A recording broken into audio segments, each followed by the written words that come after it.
Mic से निकले भाई, आप गलत क्यों सोच रहे हैं? आप देख रहे हैं उन्होंने जिस जगह को संभाला हुआ है, पुराने जमाने में ब्लैक एंड व्हाइट टीवी होती थी, उनके बराबर में कलर टीवी रखी हुई है। ये प्रताप भाई मेरे बराबर में बैठे हुए लाफ्टर चैंपियन है, प्रताप फौजदार। मुझसे बार बार बात कर रहे थे, बोले ये जो बलजीत कौर जी बैठ रही हैं, जो ये फिल्म अभिनेत्री, ये मुझे आधे घंटे से परेशान कर रही है। अरे मैंने कहा सरदार जी क्यों झूठ बोल रहे हो, उन्होंने तो आपकी तरफ देखा भी नहीं है। बोले यही मेरी परेशानी का कारण है।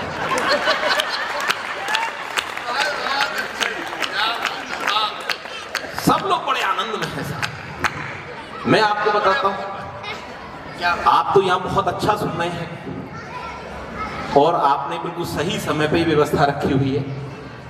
हम सारे कवियों को आदत है, हर जगह कविता पाठ कर लेते हैं। अभी ये बैठे हुए हैं सुरेश अलवेला जी और मनोज भाई, इन लोगों को मैंने एक ऐसे शेरों के कार्यक्रम में बुलाया था, आप समझ गए होंगे। रात को 8 बजे कार्यक्रम शुरू हुआ, हाथ में गिलास थे जिसमें एक प्रकार का पेय पदार्थ था और बड़े लोग मस्त थे। उस कार्यक्रम को हमने किया। उसके बाद एक व्यक्ति हाथ में गिलास लिए मेरे पास आया, बोले साहब आपने बहुत अच्छा काव्य पाठ किया। मैंने कहा बहुत बहुत धन्यवाद। बोले आप लेते हैं क्या? अरे मैंने कहा भाई हम नहीं लेते। बोले कभी जब बहुत दुख में होते हो? मैंने कहा भैया मैं इसको बिल्कुल नहीं पीता। बोले कभी जब बहुत खुश होते हो? मैंने कहा भाई मैं बिल्कुल नहीं पीता। बोले कभी जब कोई शादी वगैरह में जाते हो तब आपका मन करता हो तब आप ले लेते हो? मैंने कहा भाई मैं छूता तक भी नहीं। बोले फिर ठीक है, आप मेरा ये गिलास पकड़िए, मैं जरा वॉशरूम होके आता हूं। ये बढ़िया है। तो हमें तो हर जगह की आदत है। एक बार जरा तालियां बजा दीजिए। क्या बात है, ये तो नया काम सिखा के जा रहे हो तुम। मैं बताता हूं साहब, क्या बात, ये हमारे कुमार मनोज जी बहुत बढ़िया संस्कार, ये संस्कारों की बात कर रहे थे, बहुत बढ़िया संस्कार इन्होंने अपने बच्चों को दे रखे हैं। मैं जब भी इटावा जाता हूं तो इनका जो बेटा होता है वो हमसे हमेशा चाचा जी नमस्ते, चाचा जी नमस्ते करता है। आज जब यहाँ कवि सम्मेलन में आना था, जैसे ही हम घर पर गए तो इनका बेटा मुझसे बोला मामा जी नमस्ते। मैंने कहा भाई आज तुमने रिश्ता कैसे बदल दिया? बोले कुछ नहीं, जब आप आ रहे थे तो पापा मम्मी से कह रहे थे देखो साला फिर आ गया। ये स्थितियां हैं साहब। मैं आपको बताता हूं, पिछले दिनों मैंने कुछ प्रयोग किए। पहले क्या था और अब क्या। जब टीवी चैनल्स पर हम लोग गए, ये सब टीवी चैनल के सितारे हैं साहब, इन सब लोगों के साथ हम काव्य पाठ करते हैं। पिछले दिनों कुछ प्रयोग किए। भैया जरा, हाँ जरा जल्दी कर दो। हाँ जी, मेरे को कान में बताने आया है जी, कि हड़प्पा की खुदाई में निकला हुआ माइक है। इसलिए स्वागत जी। एक बार जरा तालियों से मन बना दीजिए। मैं हालांकि वो ज्यादा कहता नहीं हूं और मैंने जब से तो कहना बहुत बंद कर दिया है। अभी ये प्रताप भाई, बलजीत कौर जी, ये कुमार भाई, सुरेश अलवेला जी, मनवीर मधुर जी, ये हम सब लोग एक बार एक कवि सम्मेलन में गए थे दुबई। अब साहब वो दुबई में जैसे सारे लोग थे, खूब हंस रहे थे, तालियां बजा रहे थे। केवल एक सज्जन थे, जैसे आप बैठे हैं साहब, आप ना बिल्कुल हंस रहे हैं ना। तो मैंने उनसे पूछा, मैंने कहा साहब आप हंस नहीं रहे हैं? बोले क्यों हंसूं, मैं बड़ा आदमी हूं, उसके लिए मैंने आदमी रखे हुए हैं। अरे मैंने कहा आप तो बहुत बड़े आदमी। मैंने कहा तालियां वालियां नहीं बजा रहे? बोले क्यों बजाऊं, मैं बड़ा आदमी हूं, उसके लिए भी मैंने आदमी रखे हुए हैं। अब मैंने कहा तो बहुत अच्छी बात है। फिर साहब 5-6 महीने बाद हमारा जाना हुआ तो सामने से वो सज्जन चले आ रहे थे, हाथ में कलावा वाला बंधा हुआ था और कुछ मेहंदी वगैरह हाथ में लगी हुई। तो मैंने उनसे पूछा, मैंने कहा क्या हुआ? बोला मेरी शादी हो गई है। तो मैंने उनसे वैसे ही पूछ लिया, क्या आप हनीमून पे नहीं जा रहे? बहुत बढ़िया। तो आप इतने बड़े आदमी नहीं होंगे, एक बार जरा जोरदार तालियां बजाइए। तो पिछले दिनों कुछ प्रयोग किए कि पहले क्या था और अब क्या है। मैं देख रहा हूं हमारी नौजवान पीढ़ी यहाँ पर बैठी है, मैं देख रहा हूं हमारी भूतपूर्व नौजवान पीढ़ी भी यहाँ पर बैठी है। मैं बुजुर्गों को भूतपूर्व नौजवान कहता हूं क्योंकि हरियाणा में यही कहना चाहिए। मैं बताता हूं साहब, पहले क्या था और अब क्या है। जैसे पहले किसी लड़के के बारे में यह पता लग जाता था, आदरणीय वीर सिंह जी, पहले किसी लड़के के बारे में यह पता लग जाता था जब कोई सगाई संबंध की बात चलती थी कि यह लड़का ड्रिंक करता है, तो लोग आश्चर्य करते थे, हैं ये लड़का ड्रिंक करता है। स्थितियां आज भी वही है। आज किसी लड़के के बारे में यह पता लग जाता लड़का ड्रिंक नहीं करता, तब भी लोग आश्चर्य करते हैं लड़का ड्रिंक नहीं करता। आपको पता होगा पहले लोग खाना घर पर खाते थे और फ्रेश होने के लिए बाहर जाते थे। ग्रामीण अंचल में आज भी चल रहा है, पहले लोग खाना घर पर खाते थे और फ्रेश होने के लिए बाहर जाते थे। आज स्थितियां कहां तक आ गई हैं, आज लोग फ्रेश होने के लिए घर आते हैं और खाना खाने के लिए बाहर जाते हैं होटल में। हाँ।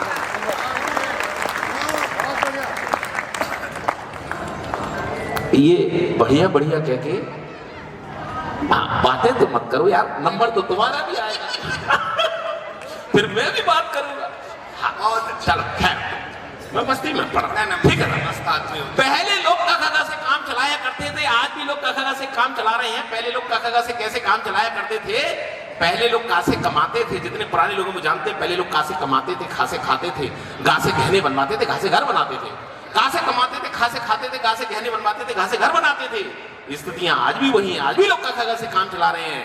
आज लोग का से कर्ज ले लेते हैं, खा से उसे खा जाते हैं, गा से गायब हो जाते हैं और रास्ते में मिल जाए तो घासे गुड़की और देते हैं। ये स्थितियां आपको पता होगा साहब, पहले कोई नेता अपने पार्टी अध्यक्ष के पास टिकट मांगने के लिए जाता था तो कहता था कि साहब आप मुझे उस शहर से टिकट दे दीजिएगा, मैं वहां से जीत जाऊंगा क्योंकि वहां के लोग मुझे जानते हैं। आज का नेता जब भी पार्टी अध्यक्ष के पास टिकट मांगने जाता कहता है साहब आप मुझे उस शहर से टिकट मत दीजिएगा, मैं हार जाऊंगा क्योंकि वहां के लोग मुझे जानते हैं। मैंने बात महीन कही है और तालियां मुझे आपकी अच्छी बकते हो चाहिए। आपको पता होगा साहब, पहले कोई लड़की अपनी मां से पूछ लेती थी, मेरी मातृशक्ति यहां पर बैठी है, पहले कोई लड़की अपनी मां से पूछ लेती थी कि मां मैं जीन्स पहन लूं, तो उसकी मां उससे मना करती नहीं बेटा जीन्स नहीं पहनना, अच्छी बात नहीं है। आज कोई लड़की अपनी मां से पूछती है कि मां मैं मिनी स्कर्ट पहन लूं, तो उसकी मां कहती है बेटी पहन ले, कुछ तो पहन ले। ये जब उतराव आया तब मैं एक रचना पढ़ता हूं, आपको ऐसा लगे जैसे मैं आपसे बातचीत कर रहा हूं। एक बातचीत से निकाली हुई एक रचना, लेकिन कहां से शुरू करी और कहां पर तंज किया। मैंने जो भारतीय सभ्यता को जो भूलती जा रही है, जो पाश्चात्य सभ्यता में रंगती जा रही है युक्तियों, उन पर मैंने तंज किया है। मैं आपका आशीर्वाद चाहूंगा, एक बार मैं चाहता हूं मुझे तालियों से मन बना दीजिए मेरा। कि एक दिन मैं ख्यालों में डूबा हुआ सड़क पर चला जा रहा था तो मैंने देखा कि 5 वर्षीय बच्चा रोता चला आ रहा था। मैंने उसे प्यार से अपने पास बुलाया, बहला फुसला के बड़ी मुश्किल से चुप करवाया। रोने का कारण पूछा तो उसने बतलाया कि मैं अपनी मां से बिछुड़ गया हूं, रास्ता भटक गया हूं। मैंने कहा बेटे तुम अपनी मां का हाथ पकड़कर चलते तो न तो तुम बिछुड़ते न इस बात भटकते। वो बोला मेरी मां के दोनों हाथों में शॉपिंग का सामान था। उसकी इस बात को सुनकर मैं बड़ा परेशान था। मैंने कुछ सोचकर कहा अपनी मां की साड़ी का पल्लू ही पकड़ लेते और इस तरह अपनी घर की रनाप लेते। वो बोला साड़ी होती तो पल्लू पकड़ता ना। वो बोला साड़ी होती तो पल्लू पकड़ता ना, लेकिन मेरी मां तो स्कर्ट पहनी थी। अब भारतीय नारी को पश्चिमी परिधान में देखकर दुख सहने की बारी मेरी थी। उदास मन से मैंने फिर कहा बेटे स्कर्ट कोई पकड़ लेता। अरे ना तो तू परेशान होता ना मैं परेशान होता। वो बोला स्कर्ट भी इतनी ऊंची थी कि मैं उसको छलकर भी नहीं पकड़ सकता। वो बोला स्कर्ट भी इतनी ऊंची थी कि मैं उसको छलकर भी नहीं पकड़ सकता था। मैं समझ गया कि फैशन की मारी कोई युक्ति होगी जिससे अपना बच्चा भी नहीं समझ सकता था, जिसे सिर्फ अपने हुस्न फैशन और जवानी से प्यार था। न भारतीय सभ्यता से प्यार था, न अपने बच्चे से प्यार था। न भारतीय सभ्यता से प्यार था, न अपने बच्चे से प्यार था। मित्रों, हमारे प्रधानमंत्री जी ने कहा कि न मैं खाऊंगा न मैं खाने दूंगा। अब हिंदुस्तान का आदमी तो बहुत चतुर और चालाक, उसने लंच पैक कराया और विदेश जाकर खाया, चाहे वो विजय माल्या हो चाहे नीरव मोदी हो। तब इन दिनों मेरा एक बहुत ही वायरल व्यंग है, मैं उसको पढ़ना चाहता हूं और आपका आशीष चाहता हूं। ये समर्थ मंच है, विद्यालय का प्रांगण है और मुझे मालूम है कि आप व्यंग की भाषा, कविता की भाषा को बहुत शिष्ट ढंग से सुनना जानते हैं। मैं एक बार चाहता हूं तालियों से मुझे आदेशित करें कि जब भी मौसम सर्द रहता था, पुराना रोग था, घुटनों में दर्द रहता था, बड़े जतन किए पर अच्छे से चल नहीं पाए। हमने जोड़ों के दर्द के लिए खूब च्यवनप्राश खाए। फिर अचानक हमने एक बैंक से मोटा लोन लिया और बदले में सामने वाले को संतुष्ट भी किया। अब मेरे पैरों में इतनी ताकत आ गई है कि मैं पर्वत तक लांघ सकता हूं, मैं बैंक का पूरा पैसा लेकर विदेश भाग सकता हूं। ये स्थितियां सर, मैं तो बधाई देना चाहूंगा आपके विद्यालय परिवार को, आदरणीय वीर सिंह जी, मैं आपको बहुत बहुत बधाई देना चाहता हूं कि आपने हिंदी का इतना बड़ा अनुष्ठान कराया, इतना बड़ा कवि सम्मेलन कराया। आप चाहते तो किसी फिल्म स्टार की नाइट भी करा सकते थे, लेकिन आपको भी पता था कि इतने सस्ते में सिर्फ कवि सम्मेलन ही हो सकता है। हाँ।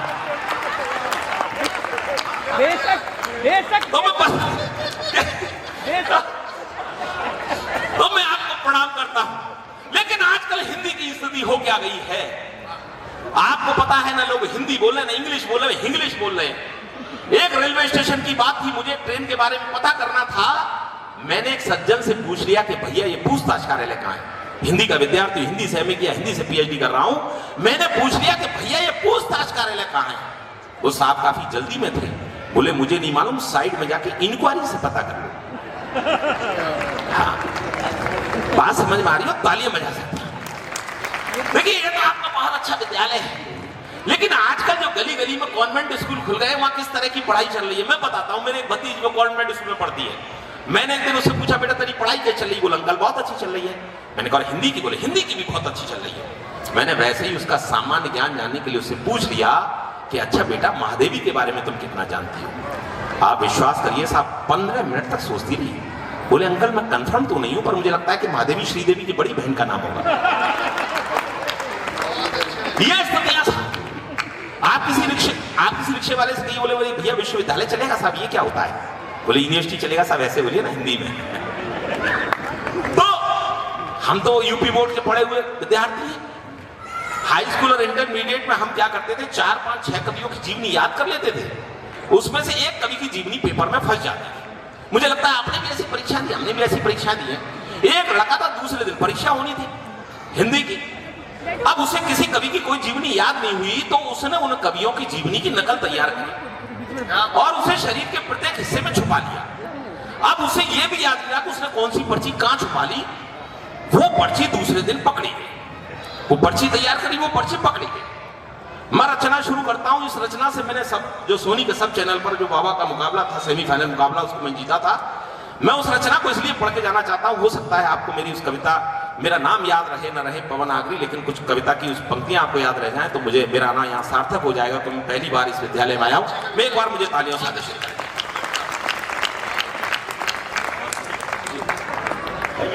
जी भैया, भैया चाय वाले, बस तुम यहीं पर रख जाओ। वैसे भी सुन भी नहीं रहा है, जैसे वो नहीं सुनते हैं। हाँ।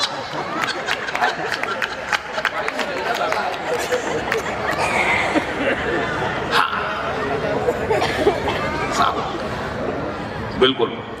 और देश में केवल चाय वाला ही है जो किसी की नहीं सुनता है, सब लोगों को अपनी सुनाता है। एक और तालियों से मुझे आदेशित करें, क्योंकि वो थोड़ा सा भंग हो जाता है। मैं मंच का भी ध्यान चाहूंगा आप सभी का। मैं आप कि बोर्ड की परीक्षा का सालाना सत्र ध्यान रखिए। किसी कवि की कोई जीवनी याद नहीं हुई तो उन कवियों की जीवनी की नकल तैयार करिए, उसे शरीर के प्रत्येक हिस्से में छुपा लिया। अब उसे यह भी याद ना कि उसने कौन सी पर्ची कहां छुपा ली, उसके लिए भी उसने एक पर्ची तैयार करी, वो पर्ची पकड़ी गई। कि बोर्ड की परीक्षा का सालाना सत्र, हिंदी का आया प्रश्न पत्र, सभी परीक्षार्थी पेपर हल कर रहे थे, कुछ अकल से और कुछ नकल कर रहे थे। तभी एक छात्र ने छोटी सी पर्ची निकाली, उस पर कुछ उड़ती सी नजर डाली, लेकिन निरीक्षक की नजर से वो बच नहीं पाया। उसने उस छात्र से उस पर्ची को छुड़ाया और पर्ची को पढ़कर तो उसके छक्के छूट गए। हिंदी के कवियों के भाग्य फूट गए। उस पर्ची में लिखा था कि कबीरदास जी मोजे में, सूरदास जी बाह में। उस पर्ची में लिखा था कि कबीरदास जी मोजे में, सूरदास जी बाह में, तुलसीदास बेल्ट में, बिहारी लाल पांव में, महादेवी आस्तीन में, पंत जी अगल में, प्रसाद जी कॉलर में, निराला जी बगल में। कि कबीरदास जी मोजे में, सूरदास जी बाह में, तुलसीदास बेल्ट में, बिहारी लाल पांव में, महादेवी आस्तीन में, पंत जी अगल में, प्रसाद जी कॉलर में, निराला जी बगल में, और शेष के लिए एक छोटी सी पर्ची घड़ी के डायल में, जिसमें हिंदी साहित्य का इतिहास मिल जाएगा। और नकल करते यदि पकड़ा गया तो एक बड़ा नोट पीछे की जेब में, जिसे पाकर निरीक्षक मिल जाएगा।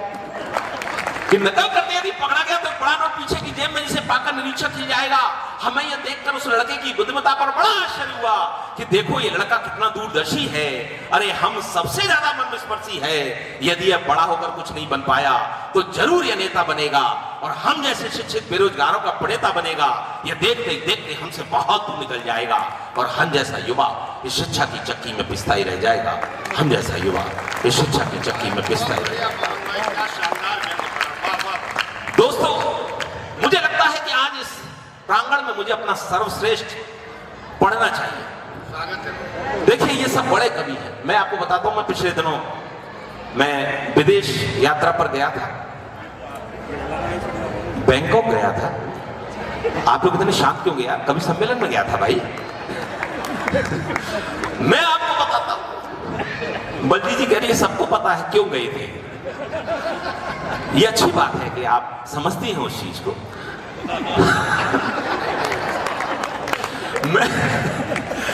मैं आपको बताता हूं साहब, लेकिन साहब जब आदमी चला जाता है और वो लौट के आता है तो पता नहीं कुछ भाव कुछ ऐसे रहते हैं। मैं जब वहां से कवि सम्मेलन करके हम लौट के आए सारे लोग, तो उसके बाद सब हम लौट के आए तो जब भी कोई मोबाइल पर मैसेज लिखा हुआ आता था मैं उसे मसाज पढ़ने लगता था। ये जगह का प्रभाव है। मैं आपको बताऊं, ये सब बड़े लोग हैं, तमाम देशों की यात्राएं इन्होंने की है, 50 देशों की यात्राएं करी है। कुमार मनु ने एक बार जोरदार तालियां बजाइए इनके लिए। हमारे अलवेला जी इन्होंने 60 देशों की यात्राएं की, एक बार जोरदार तालियां बजाइए। मनवीर मधुर भैया 70 देशों की यात्राएं करी, एक बार जोरदार तालियां बजाइए। और प्रताप फौजदार जी ने तो इतनी विदेश यात्राएं की है जितनी मोदी जी ने भी नहीं की। इस बार के लिए जोरदार तालियां इनके लिए। ये संजय खत्री बैठे हुए, मैं आपको बताता हूं सर, इन्होंने भी 10 देशों की यात्राएं की, हालांकि इनका अभी तक पासपोर्ट नहीं बना है। अरे भाई, नेपाल, बांग्लादेश, ऐसे भी तो कई देश होते हैं। तालियां बजाइए इनके लिए। हाँ। ये बलजीत कौर जी बैठी है, 25 देशों की यात्राएं करी है। राधिका मित्तल बैठी है, इन्होंने 30 देशों की यात्राएं करी है। ये हमारे भाई बैठे हुए हैं, इन्होंने भी 10 देशों की यात्राएं करी हैं, क्योंकि नाम मुझे अभी याद नहीं आ रहा है ना। तो हाँ, लेकिन साहब मैं छोटा कवि हूं, मैंने सिर्फ 5 देशों की यात्राएं करी हैं, किंतु मैंने वास्तव में की है। बहुत बढ़िया।